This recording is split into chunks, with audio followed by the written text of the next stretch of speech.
Ernst Wolf, pandémie du coronavirus, objectif final, le fascisme financier numérique.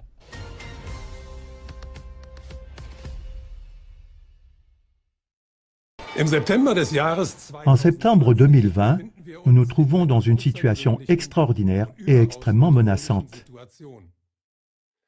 Nous sommes actuellement confrontés à la pire récession des temps modernes d'une part, et d'autre part à des marchés financiers en plein essor, comme si tout allait merveilleusement bien. À première vue, cela peut sembler contradictoire, mais ce n'est pas le cas. Et pourtant, c'est le signe avant-coureur d'une évolution extrêmement dangereuse pour nous tous. Voyons d'abord comment nous nous sommes retrouvés dans cette situation. Le système financier mondial n'a été maintenu en vie après la crise de 2007-2008 que grâce à l'intervention des banques centrales, qui ont injecté des centaines de milliards dans le système et ont ensuite réduit plus de 700 fois les taux d'intérêt dans le monde entier. Cependant, l'argent n'a pas afflué dans l'économie réelle ou n'est pas allé à ceux qui ont été le plus durement touchés par la crise, mais il est allé presque exclusivement dans la spéculation sur les marchés financiers. Et en conséquence, nous avons vu une tendance continue à la hausse sur les marchés financiers pendant plus de 12 ans, malgré un développement économique lent. Au cours du second semestre de l'année dernière, des signes de plus en plus évidents de récession ont fortement ralenti cette tendance. Et en mars de cette année, le prix du pétrole a chuté plus fortement que jamais, entraînant avec lui les marchés dans la chute. Toutefois, cela n'a donné lieu à aucune contre-mesure, ni à aucune tentative de relance économique, mais plutôt exactement le contraire. Pour la toute première fois, le verrouillage a presque complètement bloqué l'économie dans le monde entier, avec pour conséquence que les marchés boursiers ont chuté plus rapidement et plus sévèrement qu'en 1929. Les banques centrales ont alors saisi l'occasion de ce krach délibérément provoqué pour injecter les plus grosses sommes d'argent jamais vues dans le système financier mondial. Cela a permis aux 6 plus grands groupes numériques du monde, qui avaient déjà le monopole, d'étendre leur position tant dans le secteur économique que sur les marchés financiers. Voici quelques chiffres. Le cours de l'action d'Alphabet, la société mère de Google, a augmenté de 17% entre janvier et fin juillet 2020. Celui de Microsoft de 38% et celui de Facebook de 45%. Netflix a augmenté de 66%, Apple de 68,5% et Amazon de 81%. Nous avons vu plusieurs records mondiaux à ce sujet. Apple est la première entreprise au monde dont la valeur marchande dépasse les 2000 milliards de dollars depuis la semaine dernière. Après sa fondation en 1976, il a fallu 42 ans pour qu'Apple franchisse la barre de 1000 milliards. Pour doubler en valeur, 2 ans ont suffi. Elon Musk a atteint une fortune de 100 milliards de dollars en moins de temps que toute autre personne. Et Jeff Bezos, le fondateur d'Amazon, a été la première personne dont la fortune a dépassé la barre des 200 milliards de dollars depuis quelques jours. Les donateurs en arrière-plan ont également beaucoup profité. 1 dollar sur 5 créé par la Fed depuis mars est allé dans les poches des milliardaires américains et a permis aux actifs des 12 plus riches d'entre eux d'atteindre plus de 1000 milliards de dollars depuis mi-août.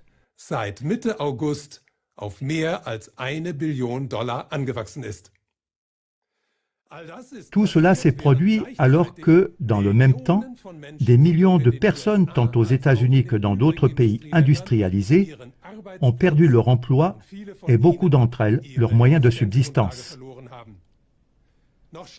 La situation est encore pire dans les pays émergents.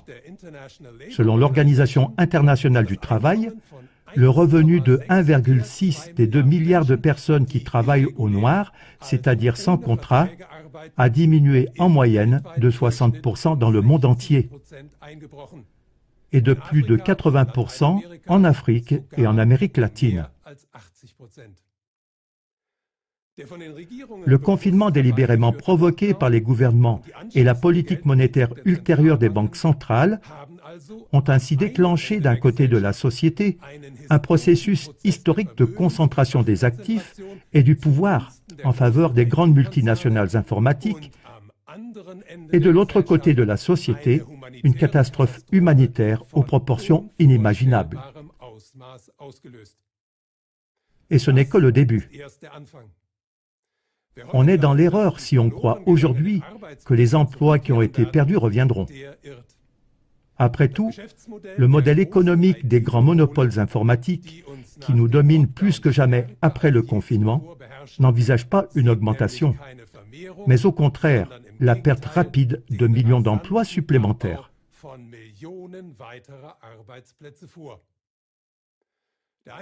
La généralisation du télétravail, de l'enseignement à domicile, des voitures autonomes, des robots de travail, des imprimantes 3D et l'introduction généralisée de la biométrie jusqu'à la mise en réseau direct des personnes et des technologies, en d'autres termes, tout le spectre de la numérisation, rendra des millions et des millions d'autres emplois superflus. Et ce, très bientôt. Mais la société humaine sous sa forme actuelle ne peut pas supporter cela. En raison de l'explosion des dépenses sociales causées par le chômage, les États déjà complètement surendettés devront recourir à des programmes d'austérité qui éclipseront tout ce qu'ils ont vu jusqu'à présent et entraîneront certainement d'énormes bouleversements sociaux qui seront alors difficilement contrôlables par la police ou par l'armée. Et ensuite, notre société va-t-elle finir dans le chaos et les guerres civiles? C'est une question que les puissants se sont probablement déjà posée, car il y a déjà une réponse de leur part. Elle s'appelle « contrôle total avec l'aide de l'argent numérique ». Toutes les grandes banques centrales et toutes les grandes multinationales informatiques travaillent actuellement au développement de nouvelles options de paiement sans numéraire. Deux concepts jouent un rôle important à cet égard: la monnaie hélicoptère et la monnaie numérique de la Banque centrale. Comme les chômeurs ne gagnent pas d'argent et ne sont donc pas des consommateurs, il faudra inévitablement leur fournir de l'argent pour stimuler la demande dans l'économie. Cet argent sera appelé par euphémisme « revenu de base inconditionnel », alors qu'il sera lié à la condition que les bénéficiaires le consomment immédiatement et ne l'épargnent pas. Pour garantir que l'argent sera utilisé comme prévu, les banques centrales le distribueront directement aux destinataires sous forme numérique.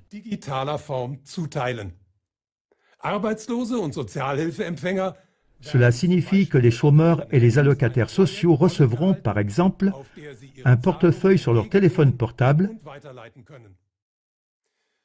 avec lequel ils pourront recevoir de l'argent et effectuer leur paiement.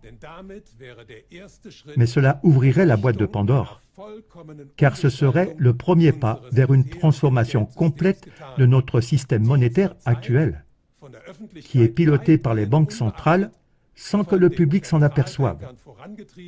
Système qui va vers la monnaie numérique d'une banque centrale. Le plan prévoit d'éliminer complètement l'activité traditionnelle de dépôt des banques, d'attribuer à chaque citoyen un seul compte à la banque centrale et d'effectuer toutes les transactions monétaires sans espèces par son intermédiaire. Le fait qu'il ne s'agit pas d'un rêve lointain est démontré, entre autres par la réduction actuelle des liquidités. la fermeture progressive des agences bancaires et surtout par l'exemple de la Chine, qui a commencé à introduire ce nouvel argent le 16 avril de cette année, en d'autres termes, en pleine crise du coronavirus. Personne ne peut dire pour le moment quand ces plans seront mis en œuvre. Mais nous devons être conscients d'une chose. Nous sommes à un tournant historique. Le confinement n'était certainement rien d'autre que le prétexte délibéré pour le dernier grand sauvetage du système financier existant.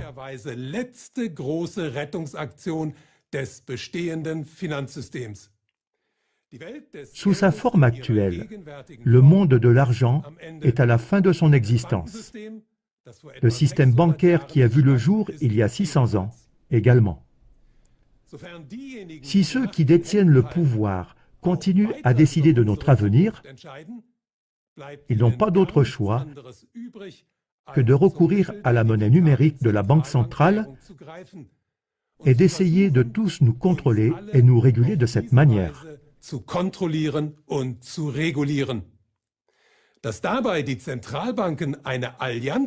Le fait que les banques centrales forment une alliance avec les multinationales numériques et que nous pouvons donc nous attendre à une monnaie semi-privée montre que nous sommes actuellement sur le point d'entrer dans la pire forme d'économie planifiée imposée d'en haut, le corporatisme autocratique, l'image idéale de Benito Mussolini. Le temps est plus que mûr pour un système monétaire démocratique.